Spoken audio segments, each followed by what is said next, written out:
হলো, আজকে তারই প্রতিবাদ করছি আমরা। সরকারের কাছে আমরা দাবি জানাচ্ছি, অনতি বিলম্বে ওই মব সৃষ্টিকারীদের ভিডিও দেখে দেখে তদন্ত করে প্রকাশ্যে তাদের ফাঁসি কার্যকর হোক। এই দাবি আমাদের সারা বিশ্বের সনাতনীদের, এই দাবি সমস্ত বিবেকবান মানুষের, ধর্ম বর্ণ নির্বিশেষে। আমি মানুষের অধিকার হারিয়ে ফেলছি, সরকার এই নিরাপত্তা দিতে ব্যর্থ হচ্ছে। আমরা চাইব সামনে নির্বাচন, এই নির্বাচনের আগেই দ্রুত বিচার ট্রাইব্যুনালের মাধ্যমে এই খুনিদের বিচার হোক প্রকাশ্যভাবে, যা দেখে অন্য মবকারীরা কখনো এই সন্ত্রাস, এই খুন, এই লুণ্ঠন কোনোভাবে আর কাউকে না করতে পারে। এটাই আজকে আমাদের মূল প্রতিবাদ এবং সমাবেশের মুখ্য বিষয় ছিল।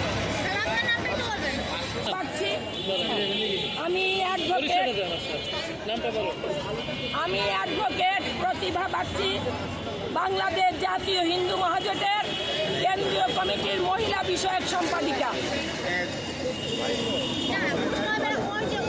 র্যাবের মিডিয়া থেকে যারা আছে, র্যাবের প্রধানরা বলেছেন এখানে কোনো প্রমাণ পাওয়া যায়নি। এই বিচার যদি ডক্টর ইউনূস সাহেব যদি না করেন তাহলে ওনার পদত্যাগ করতে হবে। আমরা সারা বাংলা হিন্দুরা আমরা আন্দোলন গড়ে তুলব, এবারে কোনো ছাড় হবে না। আপামর জনগণের তরুণ প্রজন্মের দেশ নেতা মোহাম্মদ তারেক রহমান আগমন করেছেন। ওনার স্বদেশ প্রত্যাবর্তনে বাংলাদেশ জাতীয় হিন্দু ছাত্র মহাজোট থেকে ওনাকে শুভেচ্ছা জানাচ্ছি।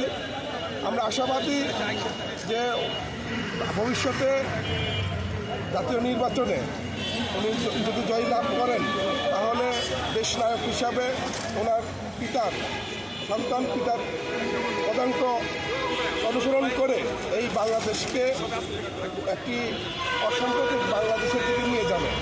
সেক্ষেত্রে গত কয়েক বছরে যে বিএনপি যখন সরকার পরিচালনা করেছিল তাদের যে সকল ব্যর্থতা আছে সেগুলোকে তারা ব্যর্থতাকে উপেক্ষা করে সফলতার দিকে এগিয়ে যাবে এই প্রত্যাশা আমরা করছি। কিন্তু বর্তমান বিএনপির নেতাকর্মীদের যে ধরনের কার্যকলাপ মনে হচ্ছে তৃণমূল পর্যায়ে, তাতে বাংলাদেশের হিন্দুরা সন্দিহান যে আগামীতে আমরা কিভাবে বাংলাদেশে নিরাপত্তায় থাকব।